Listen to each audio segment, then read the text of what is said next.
Alors salut à toi.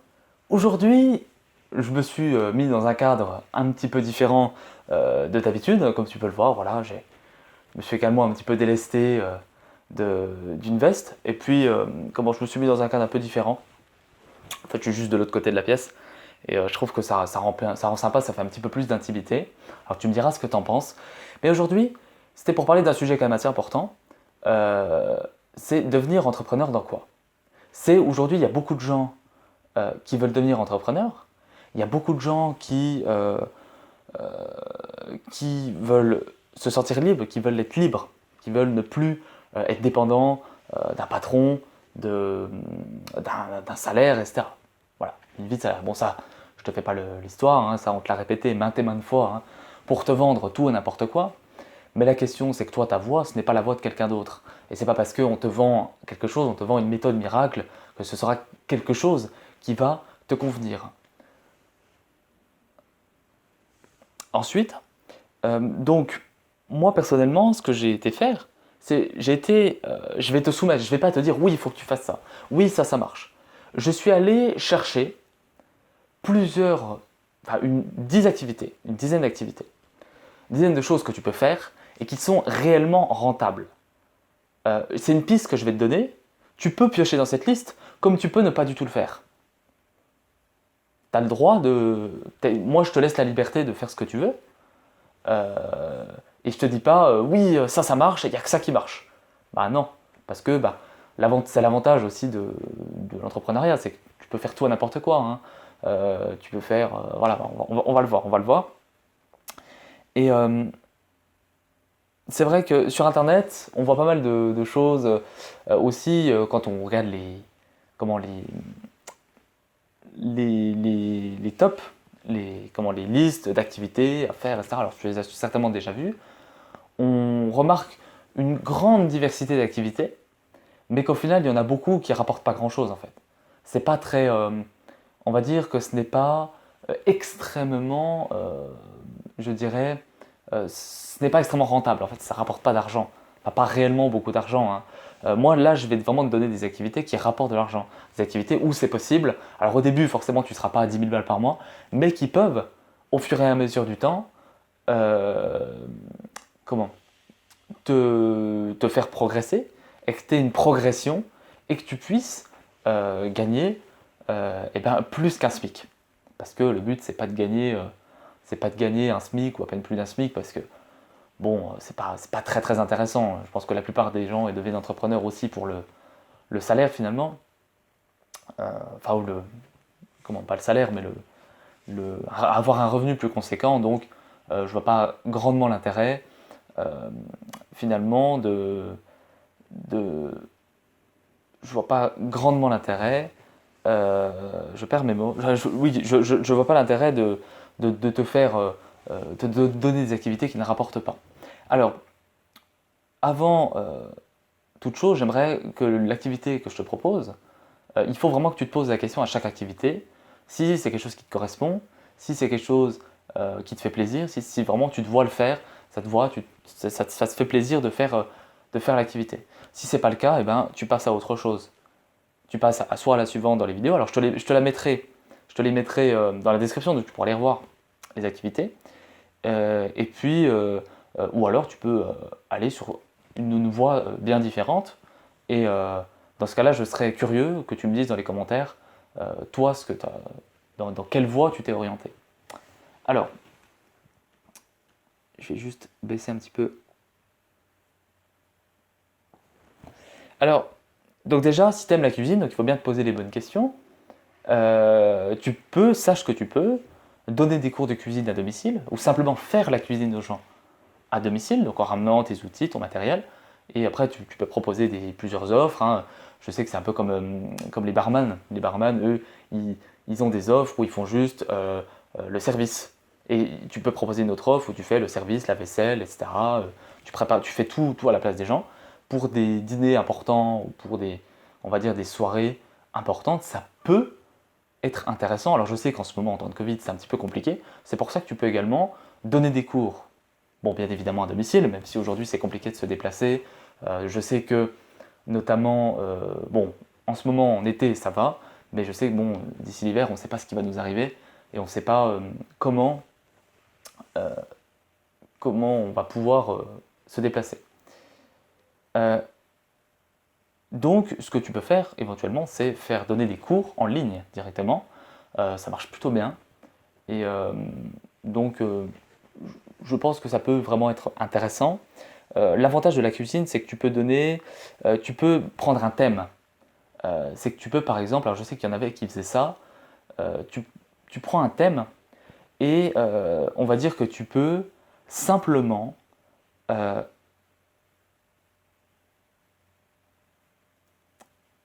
dire, par exemple, parler de perte de poids, et ensuite, voilà, dire, voilà, moi je vais vous faire la cuisine, je vais vous apprendre à faire la cuisine, pour cuisine un peu diététique, voilà, pour vous permettre de perdre du poids, ou pour vous permettre d'en prendre, hein, peu importe, après, voilà, ou dans le cadre d'un entraînement spécifique sportif, ça peut être une idée, et ça peut te permettre de mettre des prix plus élevés, de monter tes prix à la hausse. Moi je te conseille par contre de paraître très sérieux. Oublie pas de bien travailler, si jamais tu fais des cours en ligne, n'oublie pas de bien travailler ton site, même si c'est à domicile. Oublie pas d'avoir une présence sur Internet. Aujourd'hui, moi l'autre coup, il y a un entrepreneur qui est venu, c'est pas du tout de la cuisine, mais il y a un entrepreneur qui est venu à la maison. Qu'est-ce que j'ai fait? La première chose que j'ai fait, j'ai pris mon téléphone et j'ai regardé s'il avait un site Internet. Et malheureusement, il n'en avait pas. Donc je lui ai pas fait confiance. Tu vois. Donc aujourd'hui, un site Internet, que tu sois à domicile ou sur Internet directement, avoir un bon site Internet bien travaillé, c'est très important. Donc n'hésite pas à mettre les moyens, à embaucher quelqu'un pour le faire, mais fais-le bien.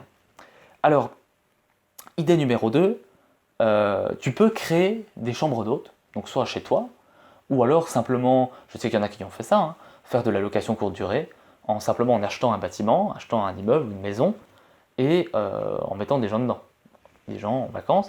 Ce qui est assez intéressant, c'est que eh ben, ça te rapporte, tu deviens entre guillemets un peu rentier, et ça te rapporte des revenus régulièrement, tout le temps, et des revenus qui sont quand même plus ou moins conséquents. Et il y a possibilité je regardais justement un webinaire là-dessus hier, et il y a possibilité de racheter plusieurs immeubles et de faire grandir le capital. C'est qu'au début, tu vas peut-être avoir une petite appart ou alors un bout de ta maison, si c'est vraiment, tu as une chambre inoccupée, voilà, tu fais ça.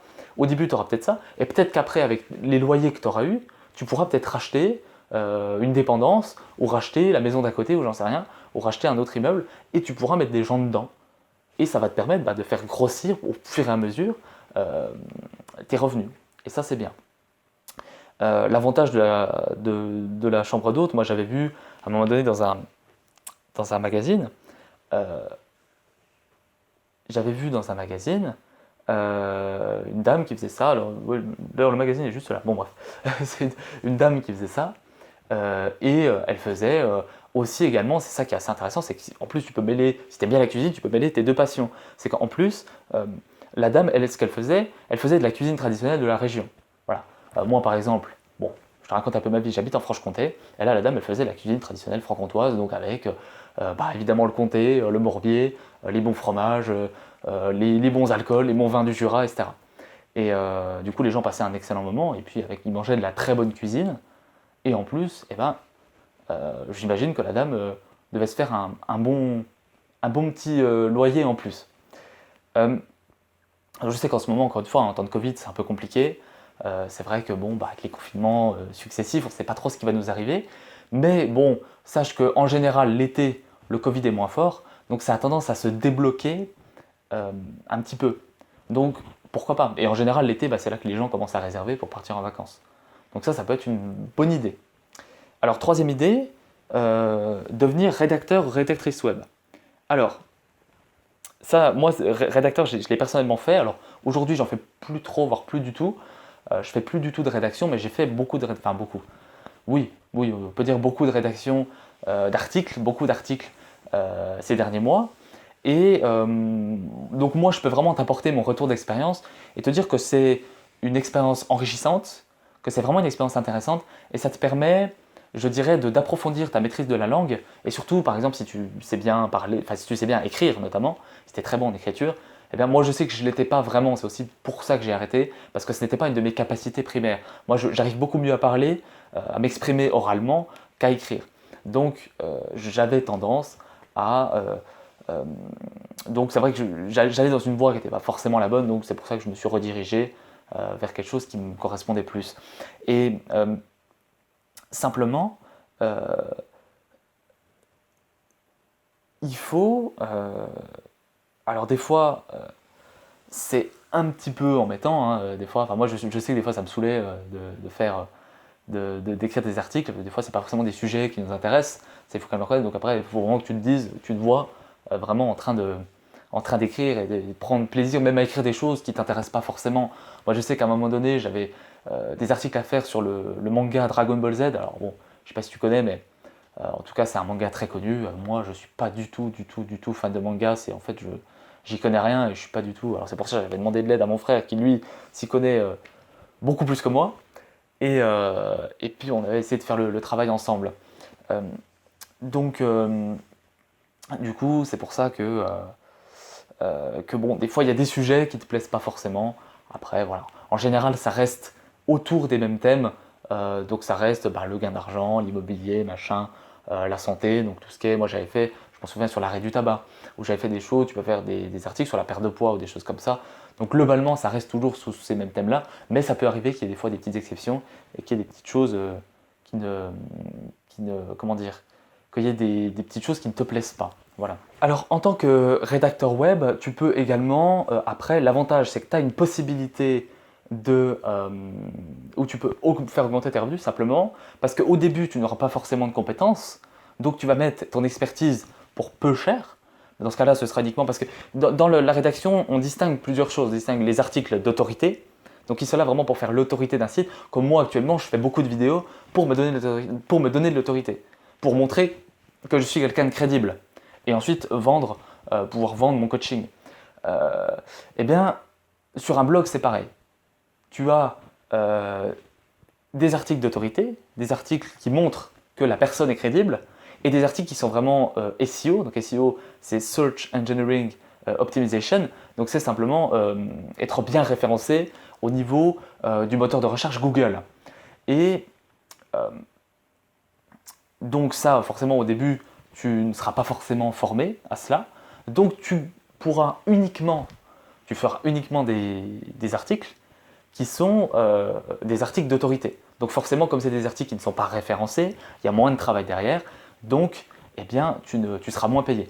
Par contre, ce que tu pourras faire à la longue, c'est te former, lire des livres, te former avec des... Alors moi, je te conseille plus de te former que de lire des livres parce que le SEO, c'est quelque chose d'assez compliqué et c'est quelque chose qui a tendance à évoluer rapidement. Et en fait, rien que le temps que le mec va mettre à écrire son livre et le temps qu'il va mettre à le publier, et ben, au final, les règles du SEO auront changé.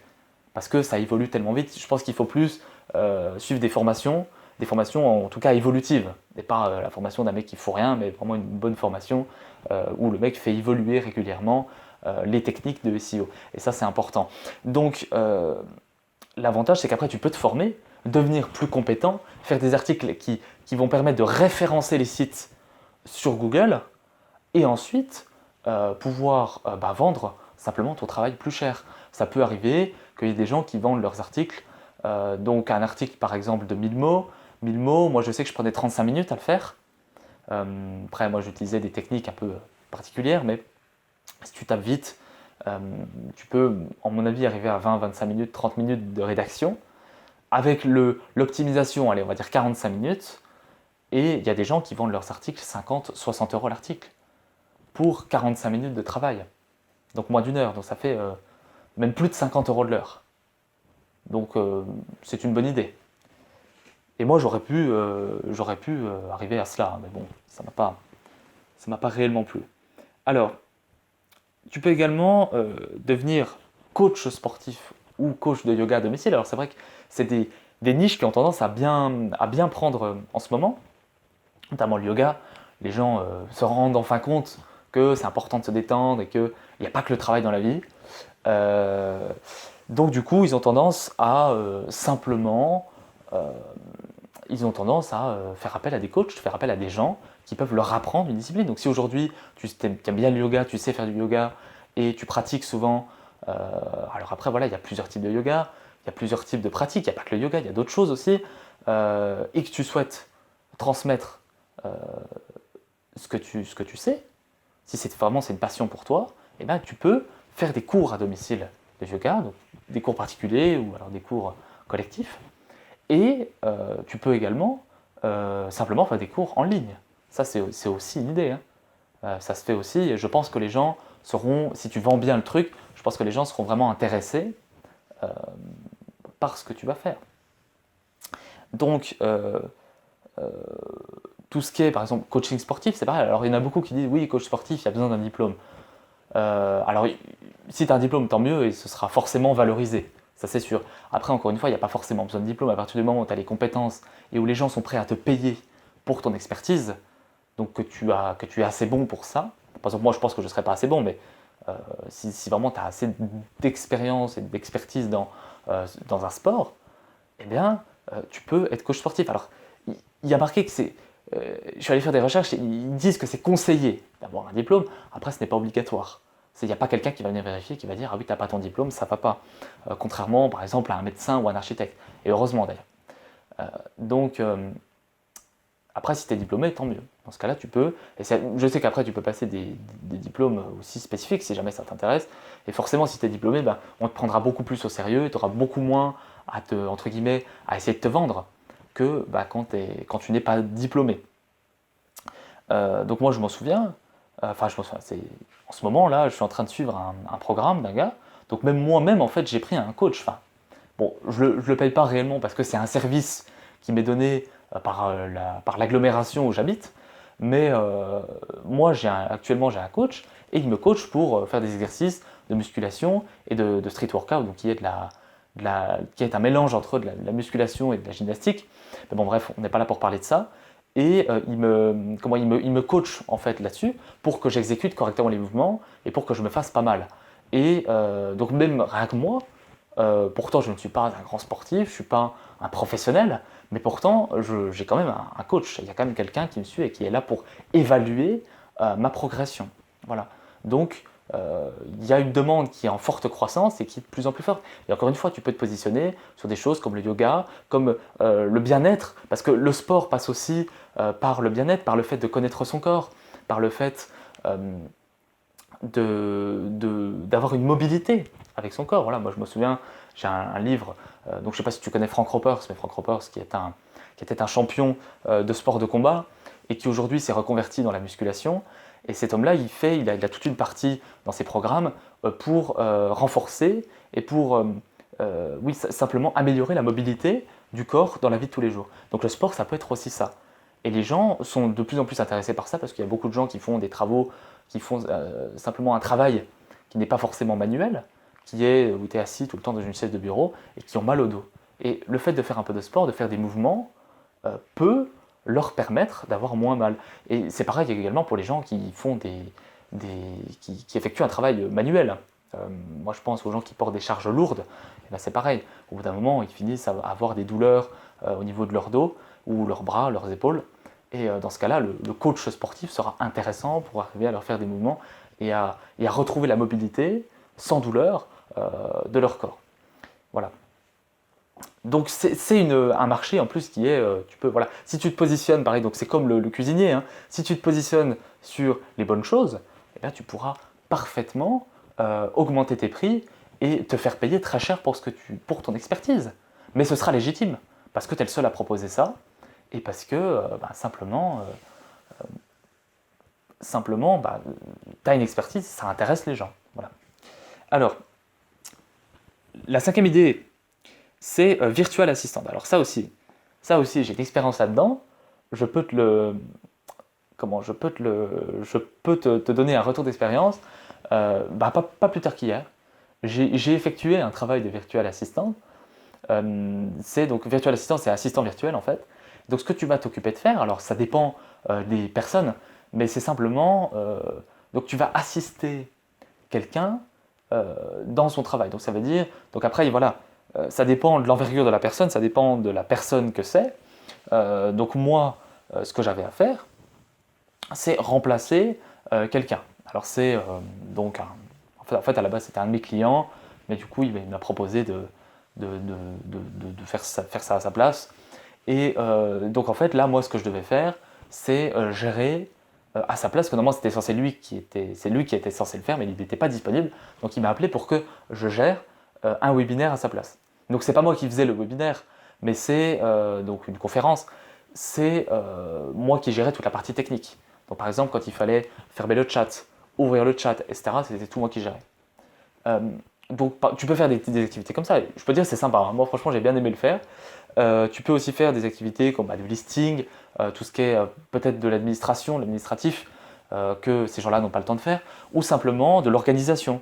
Je sais qu'il y a euh, beaucoup d'entrepreneurs qui ont tellement de choses à faire, ou d'hommes d'affaires, d'hommes influents, qui ont tellement de choses à faire qu'ils ont besoin d'un assistant ou d'une assistante pour gérer leurs emplois du temps et gérer leur organisation. Donc tu auras peut-être besoin aussi de faire ça. Donc ça, c'est aussi quelque chose d'important. Donc tu l'aideras simplement à suivre son agenda tout en assistant la personne. Voilà. Donc moi je vais m'arrêter là parce que je cause beaucoup et puis ça fait déjà 20 minutes de vidéo. J'ai pas envie d'avoir une vidéo qui se prolonge sur une demi-heure, 40 minutes. Je pense faire une deuxième partie. Donc parce que là j'ai énoncé que 5 idées, mais je vais faire une deuxième partie qui va sortir juste après pour simplement te donner le reste. Donc je te la mets peut-être ici, au-dessus là, comme ça tu pourras la visionner. Je te souhaite une très bonne continuation et je te dis à bientôt. Allez, salut!